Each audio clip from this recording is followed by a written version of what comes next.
ব্রাহ্মণবাড়িয়ার কসবা থানা পুলিশের মাদক বিরোধী অভিযানে 10 কেজি গাঁজা উদ্ধার হয়েছে।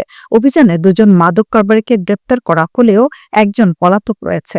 কসবা থানার অফিসার ইনচার্জ মোহাম্মদ আব্দুল কাদেরের সার্বিক তত্ত্বাবধানে এই মাদক বিরোধী অভিযান পরিচালিত হয়। শুক্রবার 2 মে বিকেল 5:30টার দিকে এসআই মোহাম্মদ ফারুক হোসেন সঙ্গীয় ফোর্স সহ কসবায় বায়েক ইউনিয়নের চান্দাখোলা পশ্চিমপাড়ার কবরস্থানের পাশের কাঁচা রাস্তা থেকে গাঁজার এই চালানটি উদ্ধার করে।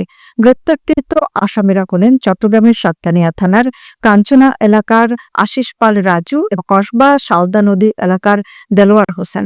এছাড়া পলাতক রয়েছে মোহাম্মদ সবুজ ওরফে কবির হোসেন, যিনি চান্দাখোলা পূর্বপাড়ার বাসিন্দা।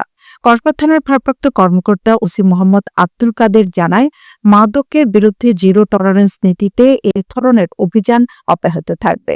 মাদকের সাথে যে বা যারা জড়িত তাদের কাউকে ছাড় দেওয়া হবে না।